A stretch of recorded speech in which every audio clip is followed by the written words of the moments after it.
उत्तर प्रदेश के पहले मुख्यमंत्री, देश के दूसरे गृह मंत्री, जो सरकारी मीटिंग में होने वाले चाय नाश्ते का खर्च अपनी जेब से भरते, वो व्यक्ति जिनसे अंग्रेज खौफ खाते, बेईमान पास जाने से डरते। नमस्कार, मैं हूं जितेंद्र यादव। आप देख रहे हैं चौपाल खबर की पेशकश पॉलिटिकल किस्सा। इस एपिसोड में हम बात करने वाले हैं स्वतंत्रता सेनानी, महान क्रांतिकारी, धुरंधर वकील, उत्तर प्रदेश के पहले मुख्यमंत्री गोविंद बल्लभ पंत जी की। गोविंद बल्लभ पंत जी का जन्म 10 सितंबर 1887 को अल्मोड़ा के खूट नामक गांव में हुआ। गोविंद बल्लभ के पिता का नाम मनोरथ पंत था और माता का नाम गोविंदी बाई था। मां के नाम से ही इनको नाम रखा गया। पिता सरकारी नौकरी में थे, जो इनका ट्रांसफर अलग अलग शहरों में होता रहता। तो गोविंद नाना के पास पले बड़े। बचपन में बहुत मोटे थे, बच्चों के साथ खेलने की बजाय एक ही जगह पर बैठे रहते, इसलिए घर वाले इनको प्यार से ठफुआ कहकर भी बुलाते थे। बचपन से ही ईमानदार और पढ़ने में होशियार थे, मगर 10 साल की उम्र तक इन्होंने स्कूल का मुंह तक नहीं देखा।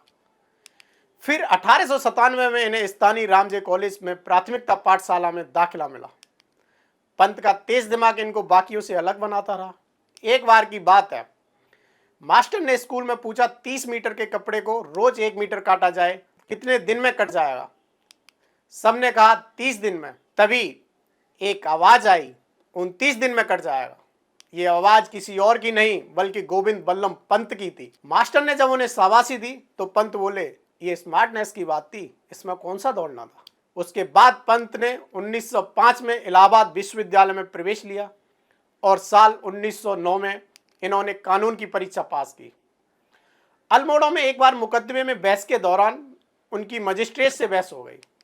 अंग्रेज मजिस्ट्रेट को इंडियन वकील का कानून की व्याख्या करना बर्दाश्त नहीं हुआ।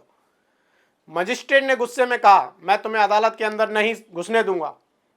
गोविंद बल्लभ पंत ने कहा, मैं आज से तुम्हारी अदालत में कदम नहीं रखूंगा। पंत को वकील के तौर पर पहचान काकोरी कांड से मिली। पंत के वकालत की एक खासियत भी थी, ये सिर्फ सच्चे केस ही लेते थे और यदि कोई झूठ बोलता तो छोड़ देते थे।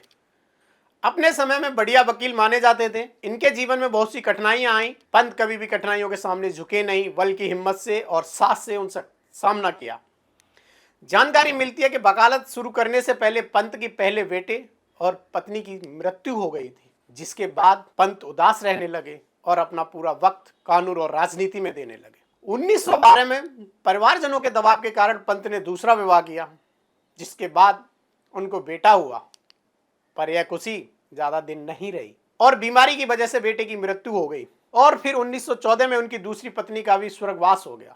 फिर 1916 में 30 साल की उम्र में उनका तीसरा विवाह कला देवी से हुआ। पंत जी का राजनीतिक सफर भी बड़ा दिलचस्प रहा है।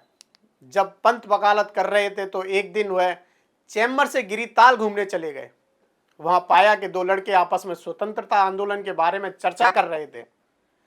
यह सुन पंत ने युवक से पूछा, क्या यहां पर भी देश समाज को लेकर के बहस होती है? इस पर लड़कों ने कहा, यहां नेतृत्व की जरूरत है।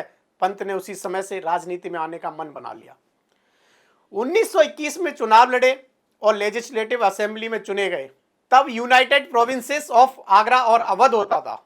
राजनीति में आने के बाद पंत का जेलनामा शुरू हुआ। 1932 एक्सीडेंटली नेहरू के साथ बरेली और देहरादून जेलों में रहे। उसी दौरान पंत की नेहरू के साथ यारी शुरू हुई। नेहरू पंत से बहुत प्रभावित थे। उसके बाद 1933 में चौकोट के गांधी कहे जाने वाले हर्षदेव बहुगुणा के साथ गिरफ्तार हुए। फिर 1942 में भारत छोड़ो आंदोलन में गिरफ्तार हुए। 3 साल अहमदनगर फोर्ट में नेहरू के साथ जेल में रहे। आगे नेहरू ने उनकी हेल्थ का हवाला देकर जेल से छुड़वाया। जेलनामा के बाद पंत ने कांग्रेस और नेताजी सुभाष चंद्र बोस के बीच डिफरेंस आने पर मध्यस्थता भी की। जब कांग्रेस ने 1937 में सरकार बनाने का फैसला किया तो बहुत सारे लोगों के बीच पंत का ही नाम नेहरू के दिमाग में आया था। नेहरू का पंत पर भरोसा आखिर तक बना रहा। पंत उत्तर प्रदेश के मुख्यमंत्री बने। यहाँ नेहरू का प्रयोग सफल रहा। उस वक्त कांग्रेस पर अंग्रेजों के कानून में बनी सरकार में शामिल होने का आरोप लगा था। देश में हर तरफ दंगे हो रहे थे, पर पंत की अगुवाई में बेहतर प्रशासनिक व्यवस्था के कारण उत्तर प्रदेश में कहीं दंगे नहीं हुए। यहीं से भविष्य के लिए उनका बेस तैयार हुआ। पंत 1946 से 1954 तक उत्तर प्रदेश के मुख्यमंत्री रहे।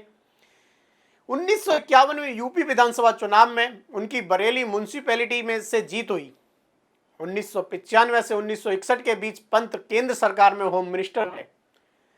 इस दौरान जहां एक तरफ पंत भाषाई आधार पर राज्यों के पुनर्गठन की अपनी उपलब्धियों में गिन रहे थे, वहीं दूसरी तरफ यह कहा जाने लगा पुनर्गठन देश को तोड़ देगा।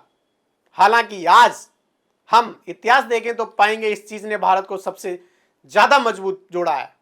अगर पंत को सबसे अधिक किसी चीज के लिए जाना जाता है तो हिंदी को राज्य की भाषा का दर्जा दिलाने के लिए ही।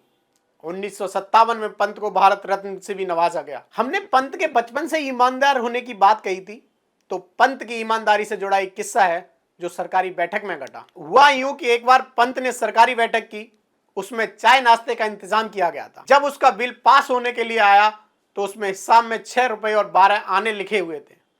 पंत जी ने बिल पास करने से मना कर दिया। जब उनसे बिल पास न करने का कारण पूछा गया तो वह बोले, सरकारी बैठकों में सरकारी खर्चे से केवल चाय मंगवाने का नियम है, ऐसे में नाश्ते का बिल नाश्ता मंगवाने वाला व्यक्ति को खुद भरना चाहिए। हाँ, चाय का बिल जरूर पास हो सकता है। साथ ही अधिकारियों ने उनसे कहा कि कभी कभी चाय के साथ नाश्ता मंगवाने का कोई हर्ज नहीं, ऐसे में इसे पास करने में कोई गुनाह नहीं है। उस दिन चाय के साथ नाश्ता पंत की बैठक में आया था। कुछ सोचकर पंत ने अपनी जेब से रुपए निकाले और बोले, चाय का बिल पास हो सकता है, नाश्ते का नहीं। नाश्ते का बिल मैं अदा करूंगा। नाश्ते पर हुए खर्च को मैं सरकारी खजाने से चुकाने की इजाजत कतई नहीं दे सकता, खुद को भी नहीं। उस खजाने पर सिर्फ जनता और देश का हक है, मंत्रियों का नहीं। यह सुनकर सभी अधिकारी चुप हो गए। 7 मार्च 1961 को पंत की मृत्यु हो गई। खैर, पंत जी के व्यक्तित्व का किस्सा बहुत लंबा है, मगर हमने पंत जी की जरूरी बातों को आपके सामने साझा किया। अब दूसरे मुख्यमंत्री के पॉलिटिकल किस्से को लेकर जल्द ही आपके सामने हाजिर होंगे। तब तक देखते रहिए चौपाल खबर। धन्यवाद।